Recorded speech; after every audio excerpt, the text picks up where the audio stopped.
നമസ്കാരം, ഞാൻ ഡോക്ടർ രഞ്ജു. ഇന്ന് ഞാൻ സംസാരിക്കാൻ പോകുന്നത് ഉപ്പൂറ്റി വേദനയെക്കുറിച്ചാണ്. ചില ആളുകൾ വന്നിട്ട് പറയും, ഡോക്ടറെ രാവിലെ എഴുന്നേക്കാൻ പറ്റുന്നില്ല, കാല് നിലത്ത് ഉറപ്പിക്കാൻ പറ്റുന്നില്ല, അസഹനീയമായ വേദന, കുറച്ച് നേരം നടന്നു കഴിയുമ്പോൾ ഈ വേദന ഇങ്ങ് കുറയുന്നുണ്ട്. മറ്റു ചില ആൾക്കാർ പറയും, കുറേ നേരം ജോലി കഴിഞ്ഞ് നിൽക്കുമ്പം, കുറച്ച് നേരം ജോഗിങ്ങിനൊക്കെ പോയിട്ട് തിരിച്ചു വരുമ്പം, കുറച്ച് നേരം നടന്നു കഴിയുമ്പം, കുറേ നേരം ജോലി കണ്ടിന്യൂസ് ആയിട്ട് നിന്ന് ജോലി ചെയ്ത് കഴിഞ്ഞ് വൈകുന്നേരം വരുമ്പം വേദന എടുക്കുന്ന ആളുകളും ഉണ്ട്. ഈ ഉപ്പൂറ്റി വേദന ഉണ്ടാകാനുള്ള കാരണങ്ങൾ എന്തൊക്കെയാണ്? ഒരു 3-4 കൂട്ടം അസുഖങ്ങളുടെ ഭാഗമായിട്ടാണ് ഉപ്പൂറ്റി വേദന ഉണ്ടാകുന്നത്. അതിൽ പ്രധാനമായുള്ള 3 കാരണങ്ങൾ ഞാനിന്ന് പറയാം. ഒന്ന്, പ്ലാന്റാർ ഫേഷ്യേറ്റിസ് എന്ന് പറയുന്നൊരു രോഗം.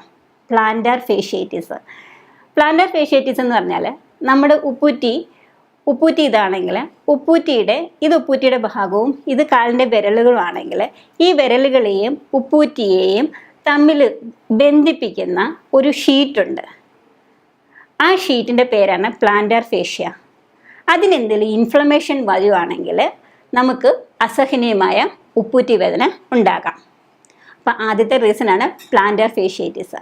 രണ്ടാമത്തെ കാരണം ഈ ഉപ്പൂറ്റിയിലെ എല്ല് വളർച്ചയാണ്. അതിന് കാൽക്കേനിയൽ സ്പെർ എന്നാണ് പറയുന്നത്. ഉപ്പൂറ്റിയുടെ ഭാഗത്തുള്ള എല്ലുകൾ വളർന്നിട്ട് ആ വളർച്ച ഉണ്ടാകുന്നതിന് കാരണം എന്ന് പറഞ്ഞാൽ പുതിയ എല്ല് വളരുന്നതല്ല, അവിടെ എല്ലിന് തേയ്മാനം ഉണ്ടായിട്ട് എല്ല് ഇന്ന് ഇരിക്കുന്ന ഒരു സ്റ്റേജാണ് കാൽക്കേനിയൽ സ്പെർ എന്ന് പറയുന്നത്.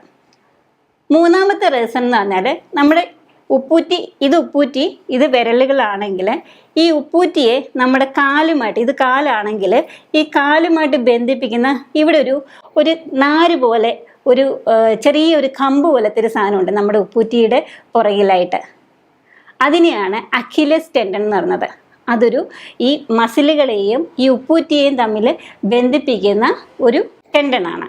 ഇതിന് മൂന്നിൻ്റെയും തമ്മിലുള്ള വ്യത്യാസം എന്താണെന്ന് നോക്കാം. അപ്പം ഈ 2 കാരണം ഇൻഫ്ലമേഷനും 1 കാരണം ഡീജനറേഷനുമാണ്. കാൽക്കേനിയൽ സ്പെർ എന്ന് പറയുന്നത് ഡീജനറേറ്റീവ് ചേഞ്ചസ് ഉണ്ടായിട്ടാണ് ഉണ്ടാകുന്നത്. മറ്റേ പ്ലാന്റാർ ഫേഷ്യേറ്റിസും അക്കിലസ് ടെൻഡിനൈറ്റിസും എന്നത് ഇൻഫ്ലമേഷനാണ്. അപ്പം നമ്മൾ ആ ഇൻഫ്ലമേഷനെ കുറയ്ക്കത്തക്ക രീതിയിലുള്ള ചികിത്സയാണ് ചെയ്യേണ്ടത്. അപ്പം നമുക്ക് ആയുർവേദത്തിൽ ഈ ഉപ്പൂറ്റി വേദനയെ എങ്ങനെ മാറ്റിയെടുക്കാം? രാവിലെ എഴുന്നേൽക്കുമ്പോൾ ഉള്ള ഉപ്പൂറ്റി വേദന, രാവിലെ എഴുന്നേറ്റ് തറയിൽ പാദങ്ങൾ തൊടുന്നിട്ട് നമ്മൾ എഴുന്നേറ്റ് നിൽക്കുമ്പോൾ അസഹനീയമായ വേദന തോന്നുന്നു. കുറച്ച് നേരം കഴിയുമ്പോൾ ആ വേദന അങ്ങ് കുറയുന്നു എന്ന് പറയുന്ന കണ്ടീഷനില്ല. അങ്ങനെ വരുന്ന കണ്ടീഷനിൽ പ്ലാന്റാർ ഫേഷ്യേറ്റിസ് എന്ന് പറയുന്ന രോഗം, ഞാൻ പറഞ്ഞു, കാലിൻ്റെ ഉപ്പൂറ്റിയെയും കാലിൻ്റെ വിരലുകളെയും തമ്മിൽ ബന്ധിപ്പിക്കുന്ന കാൽപാദത്തിലുള്ള ഒരു ലെയറാണ് പ്ലാന്റാർ ഫേഷ്യേറ്റിസ്.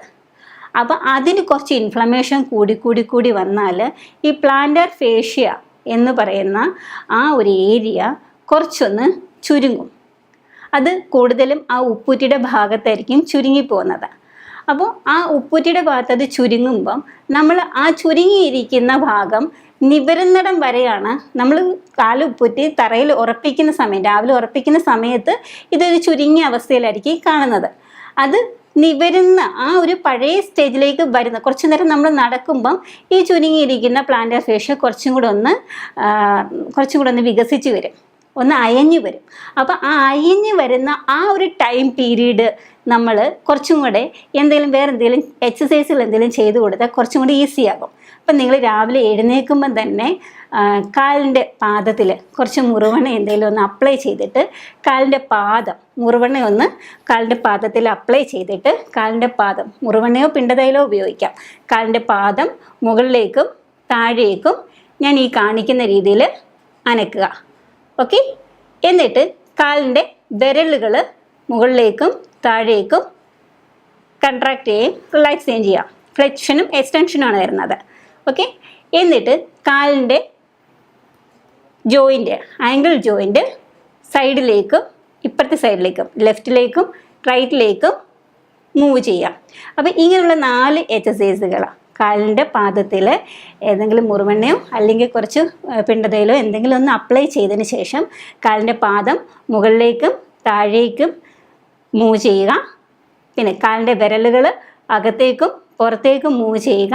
പിന്നെ കാലിൻ്റെ ലാറ്ററൽ സൈഡിലേക്കും മീഡിയൽ സൈഡിലേക്കും കാലുകൾ അനക്കുക. അപ്പോൾ ഇങ്ങനെ കുറച്ച് നേരം ഒരു 5 മിനിറ്റ് നിങ്ങൾ അല്ലെങ്കിൽ ഒരു 10 മിനിറ്റ് നിങ്ങൾ ഇങ്ങനെ ഒന്ന് എക്സസൈസ് ചെയ്തതിന് ശേഷം പതുക്കെ കാലുകൾ തറയിൽ ഊന്നാൻ നോക്കിയാൽ നിങ്ങൾക്ക് വളരെയേറെ ആശ്വാസം കിട്ടും. അതുപോലെ തന്നെ നമുക്ക് ചെയ്യാവുന്നതാണ്, ഞാൻ ഈ പറഞ്ഞ ഏതെങ്കിലും ഒരു ഓയിൽ അപ്ലൈ ചെയ്തതിന് ശേഷം ഉപ്പിട്ടിട്ട് വെള്ളം തിളപ്പിച്ചിട്ട് സഹിക്കാവുന്ന ചൂടിൽ കാലൊന്ന് കുറച്ച് നേരം മുക്കി വെക്കാവുന്നതാണ്. അപ്പോൾ കുറച്ചും കൂടെ പെയിൻ ഒന്ന് കുറഞ്ഞു കിട്ടും.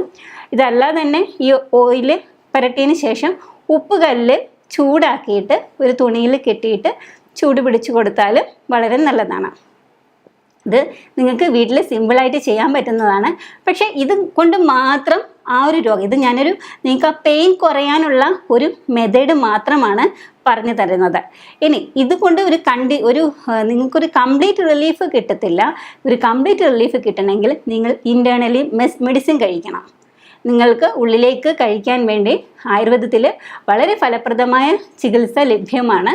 അതുകൊണ്ട് മെഡിസിൻസ് ഉള്ളിലേക്ക് കഴിച്ചിട്ട് പുറമെ ഇങ്ങനെയുള്ള കുറച്ച് പ്രയോഗങ്ങൾ കൂടി ചെയ്ത് കഴിഞ്ഞാൽ ഈ പറഞ്ഞ 3 രോഗങ്ങളിലും വളരെ എഫക്റ്റീവായിട്ട് നമുക്ക് ട്രീറ്റ് ചെയ്യാവുന്നതാണ്. കാൽക്കനി സ്പെറ ആണെങ്കിൽ കുറച്ച് മെഡിക്കേറ്റഡ് ഗീ കൂടി നമ്മൾ ഉള്ളിലേക്ക് കഴിക്കേണ്ടി വരും. മെഡിക്കേറ്റഡ് ഗീയോ മെഡിക്കേറ്റഡ് ഓയിലോ ഒക്കെ നമുക്ക് ഇൻറ്റേർണലി കഴിച്ചാൽ മാത്രമേ അതിന് അത്രയും എഫക്റ്റ് ഉണ്ടാവുകയുള്ളൂ. പിന്നെ ഇതൊന്നും അല്ലാതെ ഒരു ചികിത്സ കൂടി ആയുർവേദത്തിലുണ്ട്. അത് അഗ്നികർമ്മം എന്ന് പറയും. അത് സംസ്കൃത ഭാഷയിലാണ് അഗ്നികർമ്മം എന്ന് പറഞ്ഞത്. നമുക്ക് ഒരു ശലാക എന്ന് പറയുന്ന ഒരു ഇൻസ്ട്രുമെൻ്റ് ഉണ്ട്. മീൻസ് അതൊരു പഞ്ചലോഹം കൊണ്ടുണ്ടാക്കുന്ന ഒരു ഇൻസ്ട്രുമെൻ്റാണ്. അത് അഗ്നിയിൽ ചൂടാക്കിയതിന് ശേഷം ജസ്റ്റ് ഒന്ന് ടച്ച് ചെയ്യുകയുള്ളൂ ആ സ്കിന്നിൽ ഭാഗത്ത്. ഈ അക്കിലസ് ടെൻഡനൈറ്റിസ് ആണെങ്കിലും അല്ലെങ്കിൽ കാൽക്കനി സ്പെറ ആണെങ്കിലും ആ ഒരു ഏരിയയിൽ ജസ്റ്റ് ഒന്ന് ആ ഒരു ചൂടാക്കിയ ശലാക ജസ്റ്റ് ഒന്ന് ടച്ച് ചെയ്ത് അതിൻ്റെ ഒരു പോയിന്റ് മാത്രം, ആ ഒരു ടിപ്പ് മാത്രം നമ്മളൊന്ന് ജസ്റ്റ് ഒന്ന് ടച്ച് ചെയ്ത് കൊടുക്കും. സ്കിന്ന് പൊള്ളി പോവില്ല. ജസ്റ്റ് ആ ഒരു പെരിഫറൽ ലെയറിൽ മാത്രമേ ആ ഒരു ബേൺസ് ചെല്ലുകയുള്ളൂ, ചൂട് ചെല്ലുകയുള്ളൂ. ഇൻറ്റേർണലി മസിലോ അല്ലെങ്കിൽ ഇന്നർ ലെയർ സ്കിന്നോ ഒന്നും നമുക്ക് അവൻ്റെ അത് ഡാമേജഡ് ആവത്തില്ല അങ്ങനെ ചെയ്യുന്നത് കൊണ്ട്. പക്ഷേ നമുക്കൊരു സഡനായിട്ടൊരു പെയിൻ കുറഞ്ഞു കിട്ടും അങ്ങനെ ചെയ്ത് കഴിഞ്ഞാൽ. അപ്പം ആയുർവേദത്തിലെ ഇങ്ങനെയുള്ള വളരെയേറെ പ്രയോജനകരമായുള്ള ചികിത്സാ രീതികൾ ഉപ്പൂറ്റി വേദനയ്ക്ക് അവൈലബിൾ ആണ്. അതുകൊണ്ട് നിങ്ങൾ സ്വയം ചികിത്സിക്കാതെ ഒരു നല്ല ആയുർവേദ ഡോക്ടറിനെ കണ്ട് വൈദ്യനിർദ്ദേശപ്രകാരം മാത്രം ചികിത്സ തേടേണ്ടതാണ്.